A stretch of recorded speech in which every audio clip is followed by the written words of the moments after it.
DJ, and I will say, as a user of the FTC U software, the updates that came with the new tools that came with this last update are very exciting, and I'm excited to incorporate them into future projects of the month.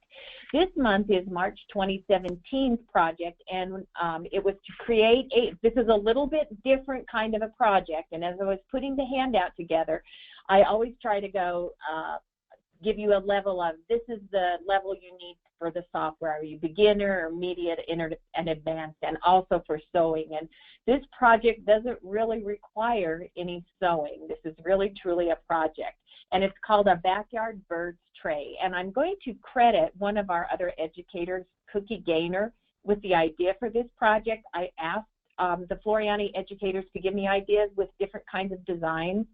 And somewhere along the line, this is what I came up with. She said something about the backyard birds in a tray, and I went with it. So that's how that came about. So thank you, Cookie, for helping me out.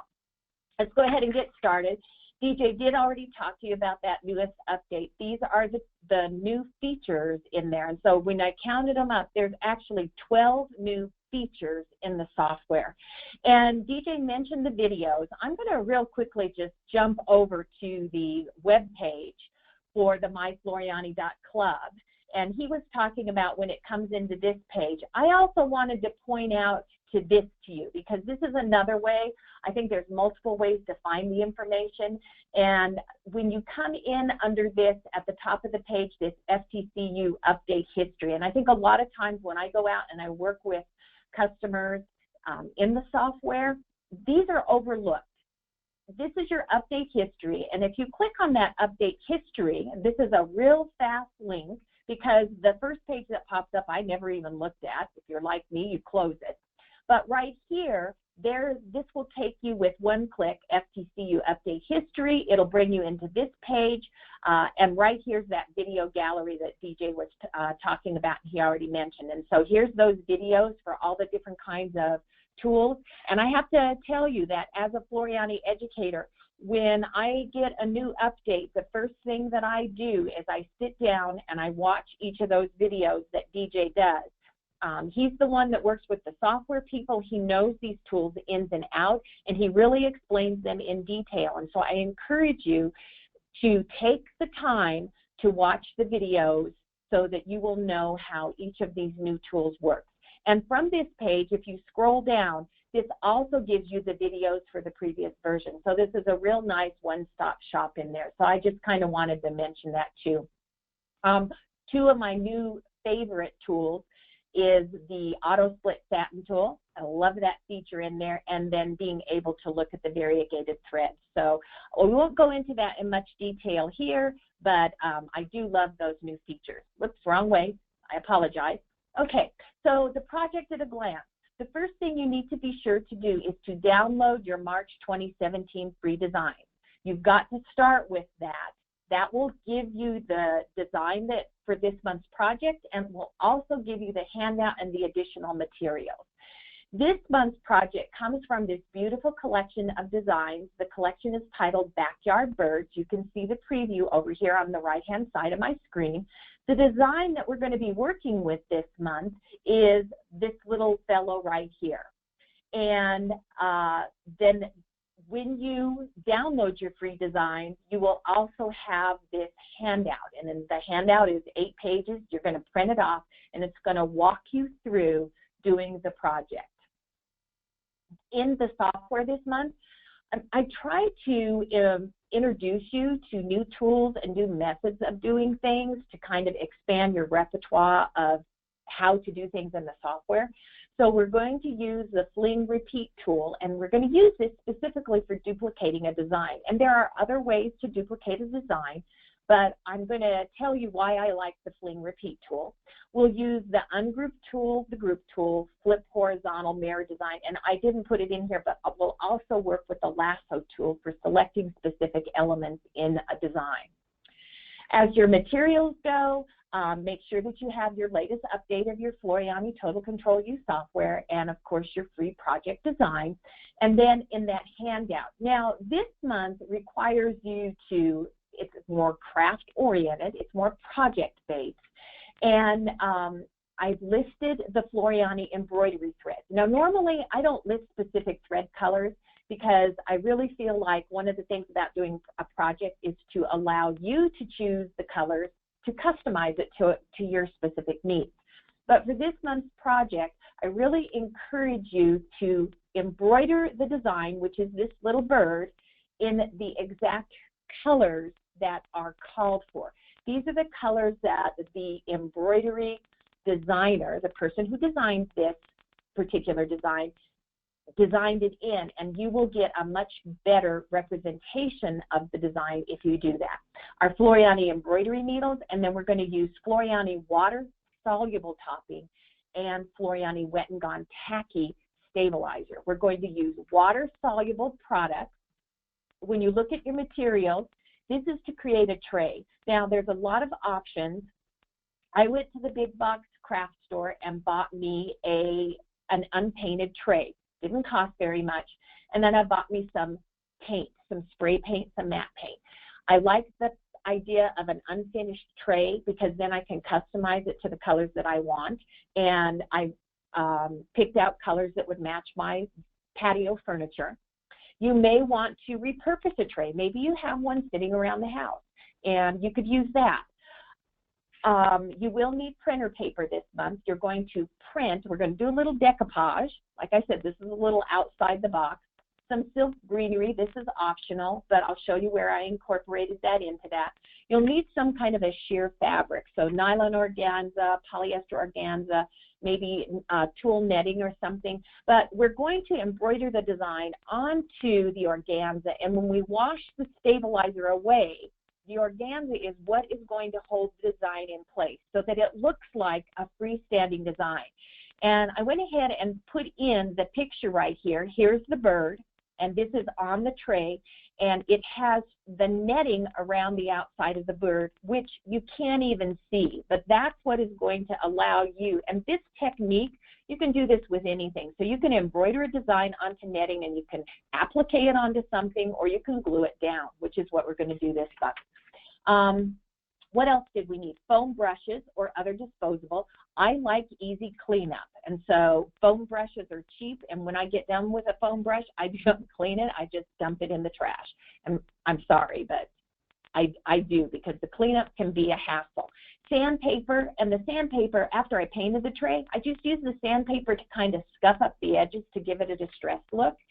And I think I do a lot of research on Pinterest and on the internet to find ideas. And when I was researching this particular project and looking at trays on Pinterest, I found quite a few trays that you could purchase, and they were made from repurposed materials like pallets and things like that. These trays were selling for $100, $200, $300 on the internet, and I thought, I can make that. So when you get done, you're going to have a project that realistically is quite unique and worthy of your time. So you need a disposable cup and a container for mixing a resin, because we're going to put a resin on top of this tray to give it a real nice clean finish, and then you can put foods directly on top of the tray. Now, I would recommend, I specifically put this in here, there's a product called Amazing Clear Cast High Gloss Resin Coating. You can purchase resin coating, or bar top coating is what you might look for at your hobby store or a woodworking store or something like that. But I would recommend this particular product. This product is FDA compliant, meaning that when you put this onto your tray and you put foods on it and serve foods off of there, you don't have to worry about any kind of contamination. So it's FDA compliant. And you can purchase this product on Amazon.com.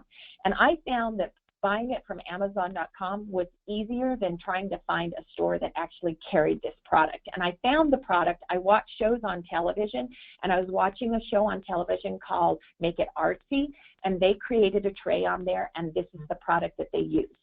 But you're welcome to use any other kind of clear coating. You'll also need Mod Podge clear liquid glue.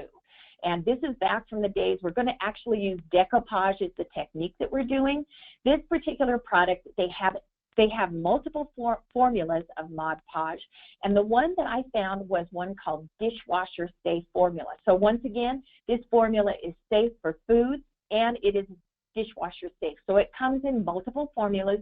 You may be able to find this at the big box store, but once again, you can also purchase this from Amazon.com. And for those of us that are Prime members, you can order this, and it's on your front doorstep tomorrow morning. As far as project preparation, I already kind of mentioned this, but you're going to have a tray, and you're going to paint it to the desired color, and then, of course, set it aside to dry. You also want to print the images for this lesson. So I'm going to go ahead and click here. So there's a folder in that I will show you, and it has 3 separate images that you can print on paper. So this first one of these birds right here, this is actually an image that was taken from, I found it on the Library of Congress website. It is in the public domain, so you could use this design if you wanted to sell these trays for $100. Then you could use this design and not have to worry about any kind of copyright issue that's in the public domain. The other 2 images are actually collages that I created from some images that I had on hand, and so you have permission to also use these. So any of these, you're going to print them on paper, and then we're going to glue them onto the tray for this decoupage effect. And I had this tray at I was at the Mid-Atlantic Quilt Festival last weekend, and I had the tray in the booth, and to kind of get a gauge from people, you know, what do you think about this? And I had a couple of ladies that actually thought I had hand-painted the tray, and I laughed because I was like, no, I don't hand-paint anything. So this is the materials, just a close-up of what we're looking at there. All right, so let's go ahead now and let's go over to our software lesson. So I'm going to toggle over into my FTC U software. I'm going to real quickly point this out. There's a lot of new updates. I am currently working in the latest version of the software, which is 3230. I have disabled some of the features in the software. So under my tools menu in the preferences, and so you'll come in here, and this is where make sure you watch your video because DJ talked about the ability to auto save. So normally when we save, we come up to our menu, we do a file save, and we save as a WAF file, and then we do a file save as, and we convert it to our machine format. And that's what this particular feature right here does. And so now when I come in and do a file save, not only does it save in my WAF format, but it also will save in my desired machine format right here. And I think that that feature is fabulous.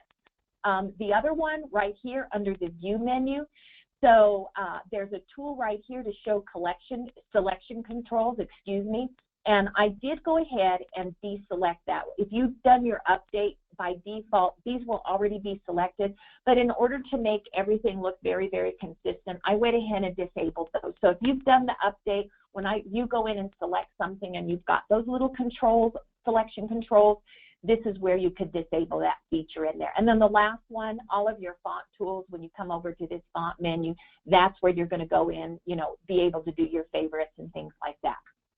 All right. So I'm in my software. I have a new blank document open.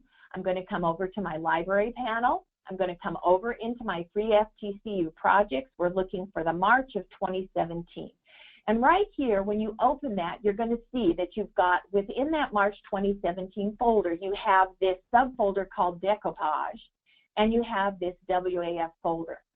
If you select the Decoupage folder and you come over to the design, you will not see anything in there.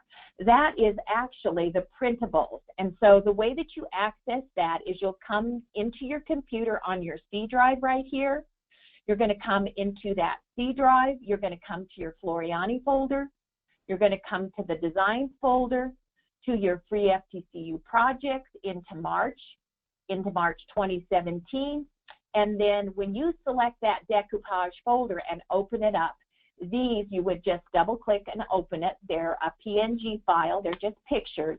You would open it and then send that to the printer and print it in color, and that's what you will use.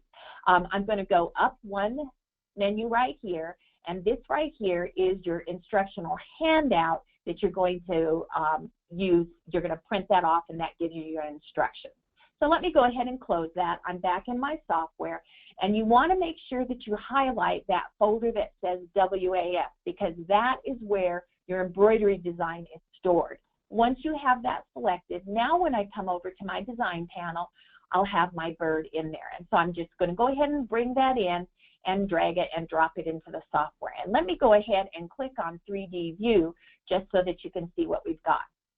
When you bring a design into your software, one of the things that I also encourage you to do is, and this is written into the instructions, is to utilize either your flow redraw, your scrub bar right here, to observe how the design is going to embroider out, or this button right here is called your simulate sewing. And I'm going to go ahead and click on that so that we can kind of observe how this is going to stitch out. And I think it's when I'm embroidering a new design, I do like to bring the design into the software and run it through that flow redraw or the simulate sewing, because this is your roadmap. This is going to show you how this design is going to stitch out when you bring it into your machine. And realistically, bringing a design into the software and observing how it stitches out, this flow redraw feature, can allow you to troubleshoot or head off some issues that you may have when you get into embroidering a design, especially if it's a design that is older or one that was free or something like that. So I do like to utilize that feature in the software and bring it in so that I can see how that stitches out. All right, so I do mention that. And then what we're going to do is we're going to come over to select that. And notice that I'm using my sequence view window to select all items, so that everything in this design is selected. Now we're going to come up and we're going to use the Fling Repeat tool. And this is the tool right here. So I'm going to click on that and bring it up. And I don't know if you've ever played with this tool before, but this tool is so much fun. The way that you use it, and I'm going to go ahead and cancel out of this. The way that it works is that anything that you have selected, when you click on that Fling Repeat tool, what's going to happen is it's going to duplicate it. It's going to fling that around and repeat it. And what it does is it also not only multiplies the design, but it also randomizes the size in there. So that's how the tool works. So I come back to my all items and I select that Fling Repeat.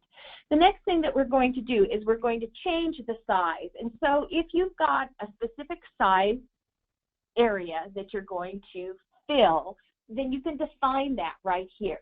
So we're going to drop that down and we're going to specify the size of 5 inches tall and 5 inches wide. Now if I come down and click on apply, what's going to happen is that it's going to, that becomes the defined space. The next thing that we're going to do is we're going to adjust the design properties. So the minimum scale. So the thing that I like about this tool is that it's going to take this design and it's going to make it bigger and it's going to make it smaller. So we're going to drop this down to 50% and we're going to leave that at 40% and we're going to change the spacing right here and we're going to make that point, I believe in the handout I made it 0.1. And then we're going to start clicking on the apply. Now with this tool, every time you click on apply, it's going to randomize this. And so it's going to just randomly make whatever you have selected in here larger and smaller. So I'm just going to come in and I could sit here and play with this little tool for hours. If you don't like something, you click on it again. Now I'm also going to deselect this auto rotate because realistically I want all of my little birds facing the same direction. I don't know that this is a big deal, but I did select that in there. So as you come around, and you can do 2 birds and 3 birds. If you want to have more incorporated into your design, you could come up here and you could increase that template size in there, maybe 5 by 5. But I really wanted to keep this within the limitations of a small hoop on my embroidery machine. And so the small hoop that I used was actually a 5 by 7. So you don't have to have one of those new machines with the big jumbo hoops to work on this project. And we're going to do one hooping and we want to stitch out both of these at the same time.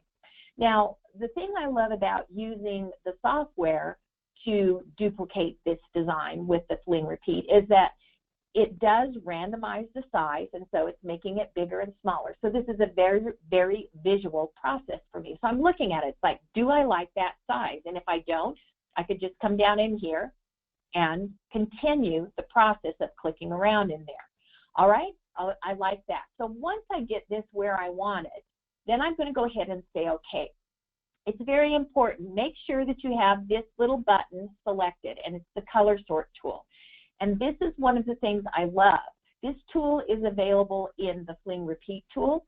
It's also available to you in these tools right here. And what that does is that this design has 11 colors. And if I were to copy and paste this design, I could do that, and then I would have to come back and with an additional click, and I can do it with this tool, I would have to reformat this so that, because I don't want to stitch out the first bird and then go back and stitch out the second bird all over again. As I'm embroidering this on my machine, I want to do the first color here, the first color here. Then I'm going to go to the second color, the second color. So I want to do this I only want 11 color changes. So if I copy and paste it, I would have 22 or 33 colors. So that's one of the things that I love about that particular tool. So now that I've selected that, I've brought it in, and now I've got two different size birds. So I just think, like I said, I'm just trying to make you think outside the box and play with all of the different tools and features that are available to you in the software. So we've used the color play tool. So this time it was the Fling Repeat tool in there. Now look right here. What you'll see is that I've got both of my designs, and I still only have 11 colors in there. So that's one of the things that I love about the Fling Repeat tool. The next thing that we're going to do is that when we bring a design in from our library tab, we're actually kind of making a copy of it. So when the design comes in, it is actually grouped. If I were to come up to my file menu and go File Open, I could navigate into that particular design. I could find that design right there and bring it in. And when you do a file open and you bring the design in, it does not come in as a grouped item. Notice that I'm actually editing my existing design. So the first thing that I would have to do is I would do a file save as and convert it, because if I made changes to this design and then maybe I forgot what I was doing, and I'll work on my software, and then at the end of the day I'll start closing things down, and I might have 4, 5, 6, 10, 15 different designs open, and I start closing my software down, and it's like, do you want to save? Do you want to save? And I'll just start clicking on no, no, no. And if I had made changes to this design and I clicked on, yeah, I want, no, you know, I could actually change my original design. So this is why I always like to use the bringing a design in from the library panel and the design panel as opposed to doing a file open. There's a reason for that. So I'm going to go ahead and click that. But when this design comes in, it is grouped. And so now that we've duplicated, we have two separate designs. What do we have to do? Because what we want to do is we're going to take this little bird down here, and we're going to select that bird, and we're going to mirror. We're just going to flip it in the software. So the first thing that I've got to do is I've got to ungroup the design. With everything selected, I'm going to come up, and there's multiple ways to do this in the software, but this tool that you'll see my cursor at right now is called the Ungroup tool. And so with one click wonder, love that about our software, this is now ungrouped. I need to move this bird away from the first one. But the problem is right now, this is individual elements. And if I try to come in and do just a drag click, you see that is not selected. Oh, I need to make my box a little bigger. So I come down, drag and click to surround that. I can grab parts of that design too. The tool that we're going to use to group this is we're going to use this month, we're going to look at the lasso tool, and it may be one of those tools that maybe you haven't looked at this one before. I'm going to click that lasso tool. I love this because with the lasso tool, I'm going to left click and drag around this bird right here. And whatever I have enclosed in the circle when I get done, I'm going to right click.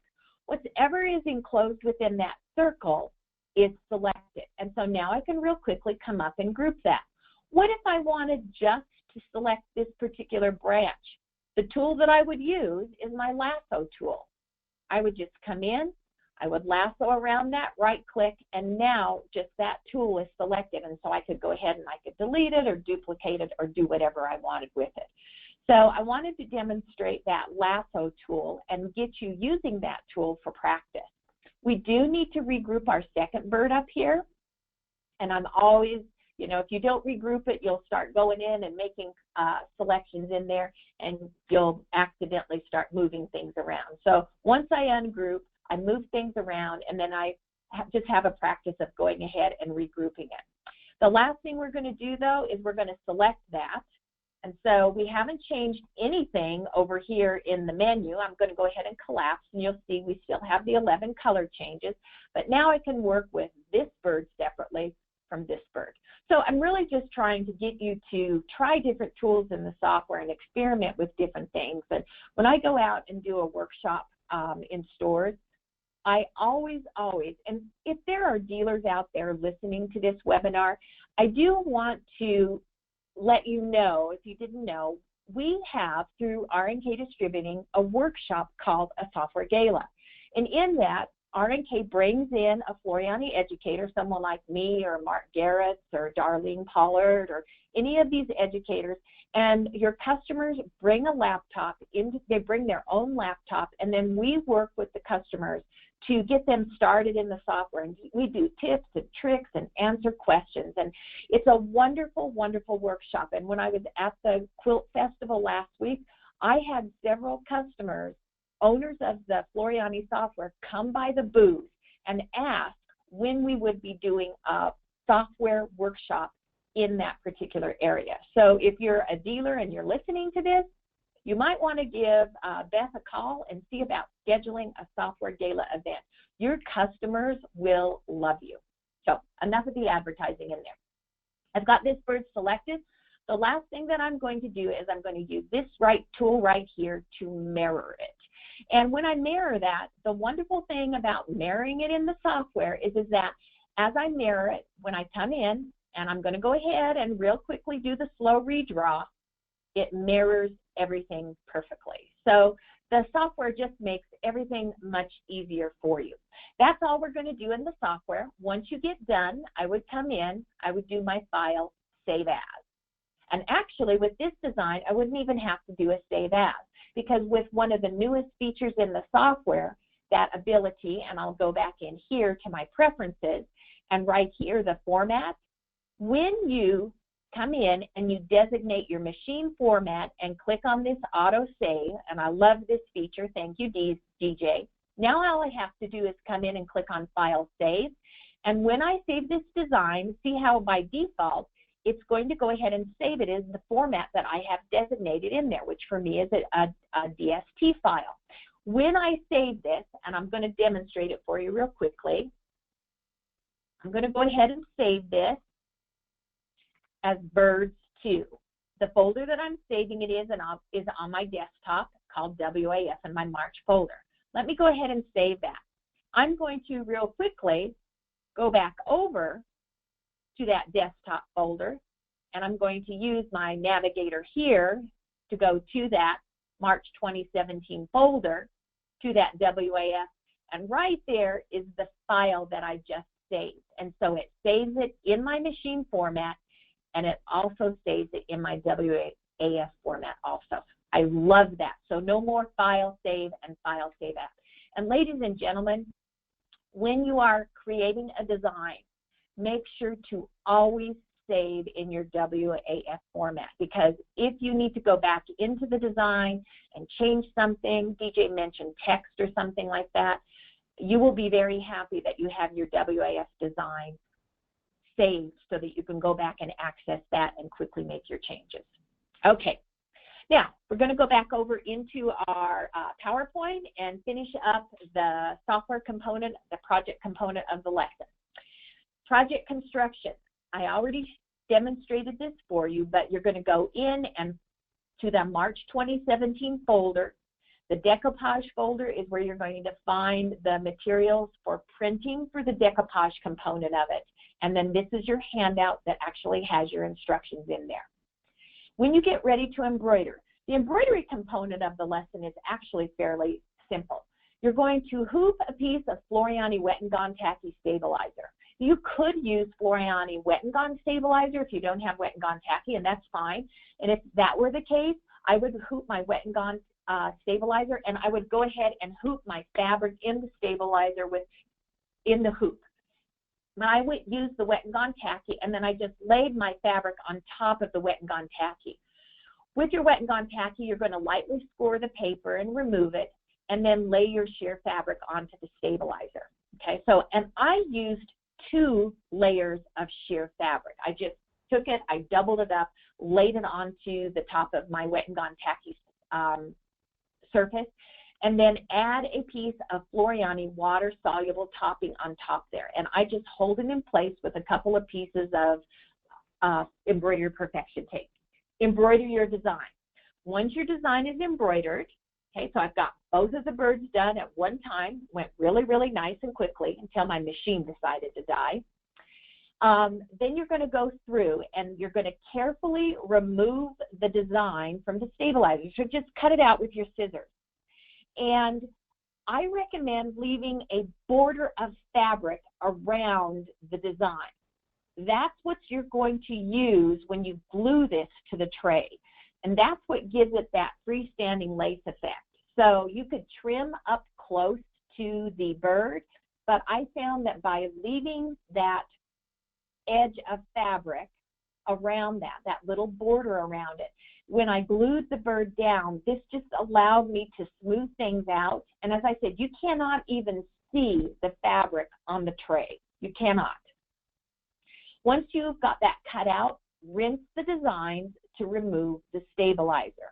So you're just going to rinse this under your running water until the stabilizer is removed, and then lay it flat to dry. And I would recommend that you dry that thoroughly. So overnight, and before I incorporate it into the tray, I actually pressed it with my warm iron just to make sure that everything was really nice and dry.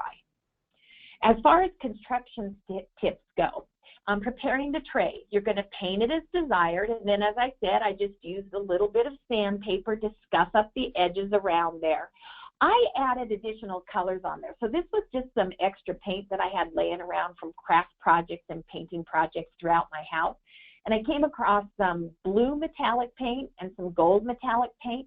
I brushed it down onto the tray, and then I took a piece of paper towel and I just rubbed it along there just to give it, I was just trying to get this distressed look. So it's up to you, play with it. It's really kind of a lot of fun. It's very therapeutic. It uses the other side of your brain. We're using the right side and the left side in this project. As far as the decoupage goes, so you print the design onto the paper, the little birds, and I'm just going to back up right here. So I printed the design, and I'm going to tear the design with my hand. And the reason why I tear it is it gives you a real uneven edge, and it gives it a distressed look. And if you wanted to even give it a more distressed look, I've done this before. You can take a lighter and you can burn the edges of the paper, and so it gives it a black look on the edge. Or you could take a brown marker and just kind of lightly color the edges of the paper, and it gives it a little brown look, and it gives it a distressed look. It really looks kind of neat. And then take it onto your tray and then just lay everything out. So this is the first layout that I did, and I incorporated, this is just some tissue paper that I found out of it was actually a gift bag, and I had some tissue paper out of the gift bag, and I thought, I wonder what would happen if I dropped that into the bottom of the tray. So here's the design that I printed, and this is not what the design ends up as, but I even went into the big box store, and in the scrapbooking section, I found some little stick-on things for scrapbook pages. I didn't put these in the final project, but I was trying it out to see what it would look like. Here's the grass frond, and so this was just a silk floral frond that I found in the markdown bin for 50 cents, and I thought, birds and grass, and so I thought, well, I'll just put some of that grass in there. And then the nice thing is that we're going to glue this onto the tray, But the bar resin that we put over the top, it covers all of this surface up and smooths it out. And so you're not left with any ridges over the top of the embroidery design or any ridges from anything that you put in there. And so you could probably go 1/4 of an inch thick without changing the finished surface. And that's the nice thing about the resin that you're going to put on top of it. So lay out your elements. You could put buttons in there, beads. I mean, anything you put onto the tray, it's up to you. You can have a lot of fun with this one. After you've decided what you want in there, you're going to go ahead, and here's my Mod Podge. And I had never done decoupage before, and so I'm kind of looking at, well, what's the best way to do this? Well, the first thing that I did with my Mod Podge is I poured the Mod Podge into the tray, and I went ahead with my foam brush.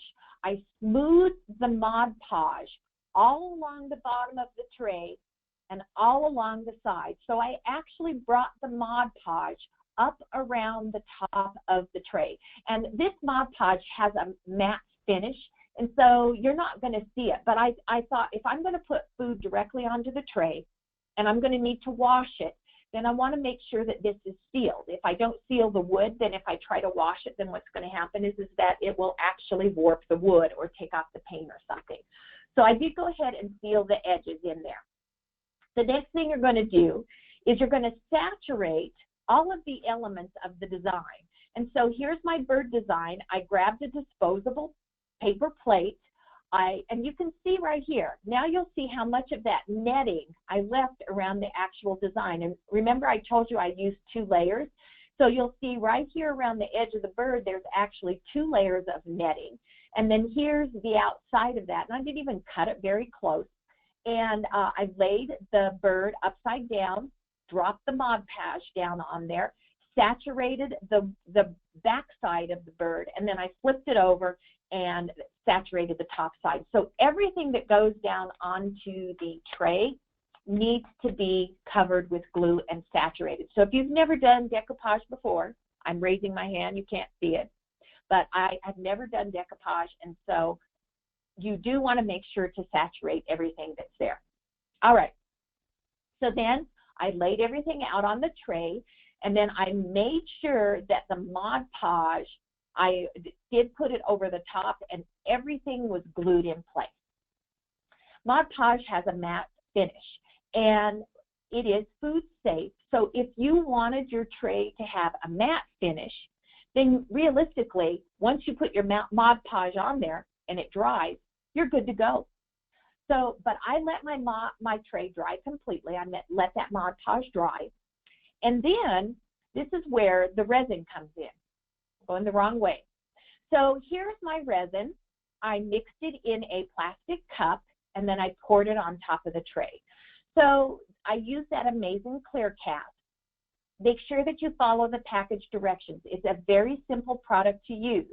What you'll see is it comes in the box, and there's 2 bottles in the box, and you mix equal parts of it, and it comes with a measuring cup, so you don't even have to purchase anything. So you mix, 2 ounces of the first resin and 2 ounces of the second resin, and then stir it up. Once you have your resin mixed together equally, then you're going to pour it onto the tray. And the nice thing about this clear cast resin, it has about a 10-minute work time. So if you've worked with any of these products, then you know that that's a really nice work time. And so I poured it down in there, and of course I didn't mix enough resin the first time, so I was able to cover about half of the tray. So then I mixed up another batch of the resin and then poured it over the second half of the tray. And then I just tilted the tray to where I had a nice smooth surface for that resin.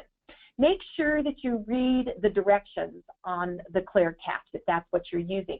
There are some tips in there. So what's going to happen is that you'll notice this is the actual resin on top of there. There are no bubbles or anything. This has a beautiful, beautiful finish to it. And when I read the instructions, when you pour the resin down on top of the tray, there will be little bubbles in there. How do you release those? Well, I read the directions, and it says spray rubbing alcohol. So I put some rubbing alcohol into a mister.